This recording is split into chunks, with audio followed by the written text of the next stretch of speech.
Assalamualaikum warahmatullahi wabarakatuh. Eh, apa kabar semuanya? Selamat datang mahasiswa baru program studi Teknik Industri di Universitas Islam Asy-Syafi'iyah di Fakultas Sains dan Teknologi. Saya Dian Eko Adi Prasetyo STMT selaku Kaprodi program studi Teknik Industri akan memberikan informasi kalian mengenai apa yang akan kalian dapatkan pada perkuliahan atau selama melakukan perkuliahan di program studi Teknik Industri. Mari kita simak bersama-sama. Nah, di prodi teknik industri itu sangat identik nanti dengan sistem manufaktur dan manajemen industri. Nah, di mana sebetulnya goal utama dari pembelajaran sistem sistem manufaktur atau manajemen industri di program studi teknik industri Universitas Islam Asy-Syafi'iyah khususnya gitu, dan umumnya juga di semua program studi teknik industri di Indonesia adalah bagaimana caranya kalian membuat produk, mengubah produk dari produk berbahan baku mentah menjadi produk jadi atau finished good, dan di mana produk tersebut itu memiliki value added atau nilai tambah. Nah, di dalam proses itu kita menggunakan mekanisme dan prinsip engineering ya, dan juga prinsip manajemen.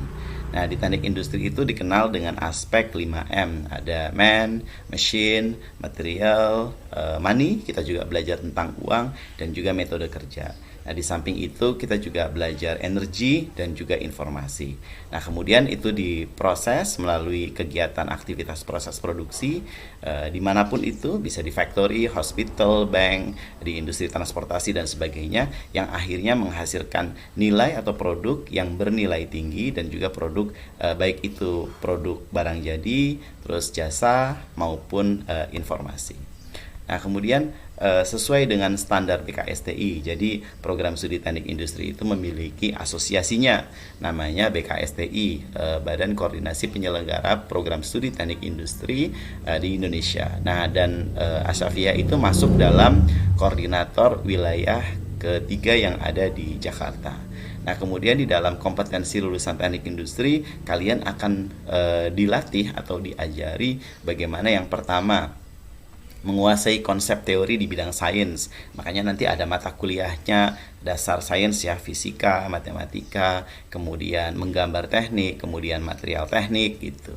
Kemudian juga lulusan nanti diharapkan mampu menerapkan matematika, sains dalam menyelesaikan masalah. Jadi sarjana itu hasil akhirnya nanti adalah menyelesaikan masalah ya. Nah, menggunakan apa? Menggunakan 5M tadi, bisa material, bisa manusia, menggunakan aspek manusia, material, peralatan, energi dan juga informasi. Kemudian yang ketiga, mampu mengidentifikasi, memformulasikan dan menyelesaikan masalah berdasarkan pendekatan analitik, baik itu analitik data, komputasional maupun eksperimen. Jadi dalam pemecahan masalah tadi kalian akan dilatih bagaimana caranya membuat analisis data dan akhirnya nanti kalian akan melakukan pengambilan keputusan.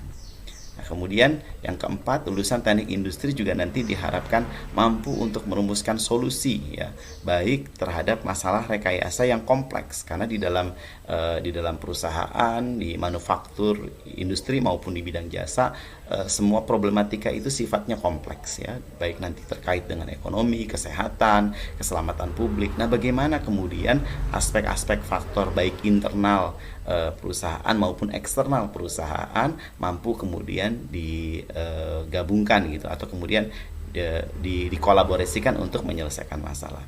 Yang keempat, menguasai prinsip dan teknik perancangan. Nah, tadi kan kita bicara 5M ya, man, machine, material, metode, uang gitu. Semuanya itu berjalan bersamaan. Tidak ada yang berjalan secara terpisah-pisah. Nah, karena berjalan bersamaan, itulah yang disebut dengan terintegrasi. Nah, baik, dan kemudian kita melakukannya dengan pendekatan sistem. Nah, nantilah kita belajar ya, nanti sambil belajar pada saat nanti perkuliahan berjalan. Nah, yang keenam, mampu merancang. Kalau tadi menguasai prinsipnya, kemudian sekarang mampu merancang. Nah, jangan pula dilupakan bahwa aktivitas proses produksi di manufaktur itu kemudian mempertimbangkan pula aspek lingkungan. Nah, makanya nanti di dalam perkuliahan ada mata kuliah yang terkait dengan lingkungan ya, ada sistem dan lingkungan industri, nanti kalian akan dapatkan di semester 2. Kemudian juga nanti terkait dengan kesehatan dan keselamatan kerja. Pada saat bekerja jangan sampai melupakan aspek itu begitu. Nah, terus kemudian yang ketujuh, mampu meneliti dan menyelidiki. Nah, tadi akhirnya kita melakukan problem solving nih. Nah, problem solving dilakukan dengan apa? Dengan meneliti dan menyelidiki. Jadi ya memang harus ada. Makanya di Tridharma ada pendidikan, ada penelitian, dan juga ada pengabdian masyarakat. Nah, yang kedelapan, menguasai pengetahuan teknik komunikasi. Makanya nanti ada mata kuliah yang terkait dengan bukan hanya di engineering saja. Nanti terkait dengan mata kuliah manajemen, mata kuliah ekonomi, dan juga ada mata kuliah komunikasi. Nah, supaya bagaimana ketika nanti kalian bekerja di lapangan, menguasailah teknik komunikasi sehingga tidak dianggap ketinggalan zaman, tidak dianggap tidak mampu berkomunikasi begitu. Nah, kita akan belajar juga mengenai itu. Yang kesembilan, menguasai prinsip dan isu terkini. Makanya nanti akan ada mata kuliah dan semua mata kuliah itu diajarkan dengan kasus yang terbaru. Nah, kita nanti akan belajar bagaimana jurnal penelitian, bagaimana membahas jurnal penelitian.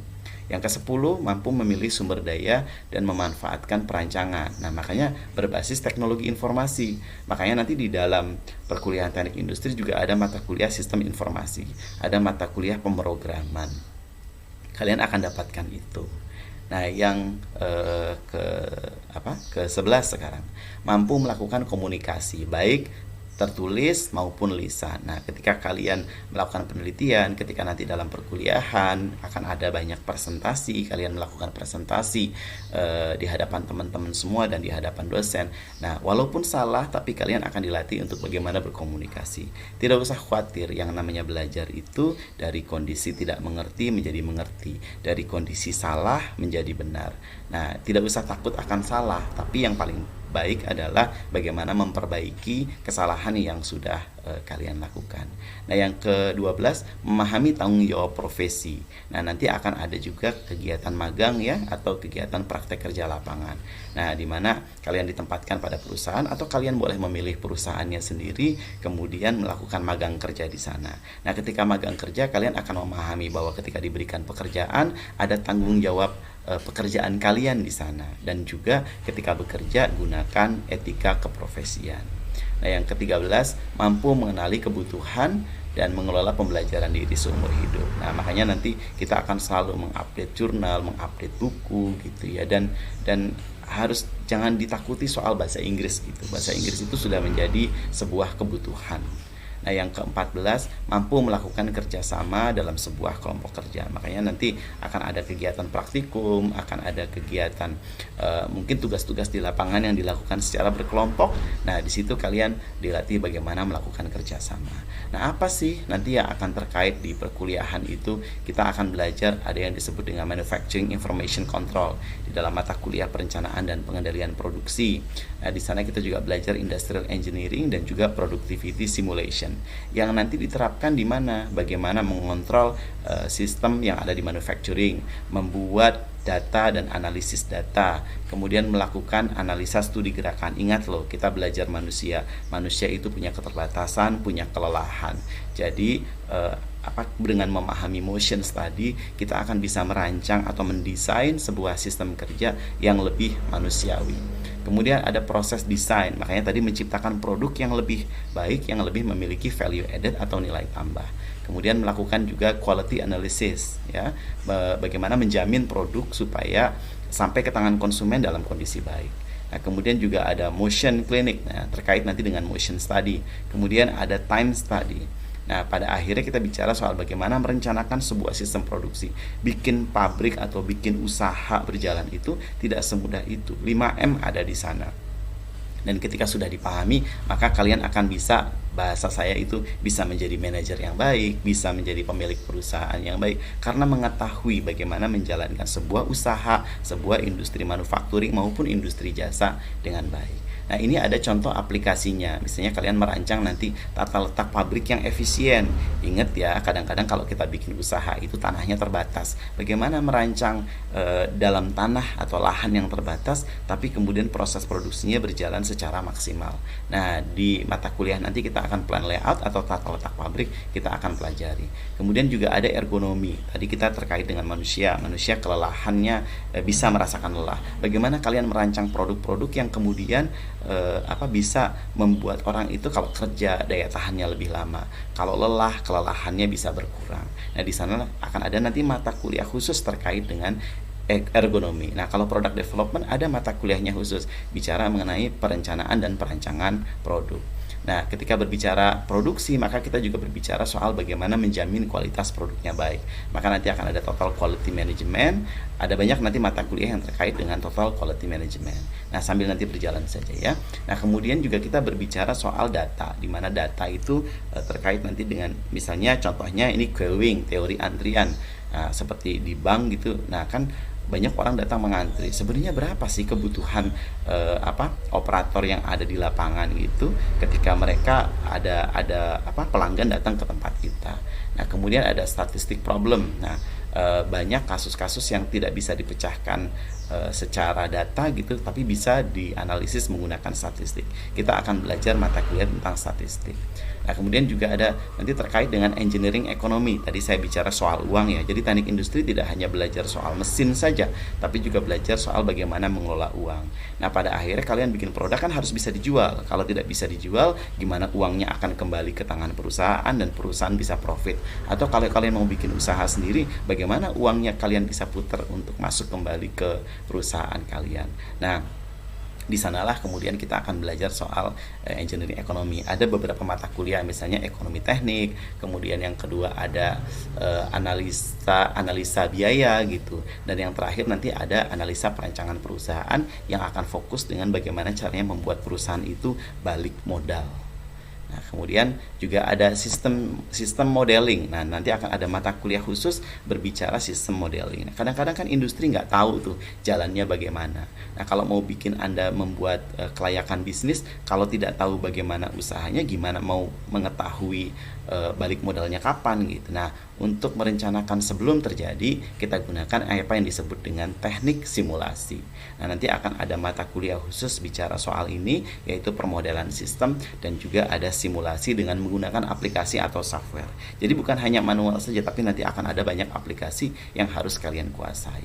Nah, demikianlah yang bisa saya sampaikan dalam pertemuan singkat pada hari ini. Sekali lagi saya sampaikan selamat datang kepada mahasiswa baru angkatan 2021 di program studi Teknik Industri Fakultas Sains dan Teknologi Universitas Islam Asy-Syafi'iyah. Kami di fakultas itu memiliki tagline. Tagline-nya adalah We Serve You with Heart. Terima kasih sekali lagi. Assalamualaikum warahmatullahi wabarakatuh.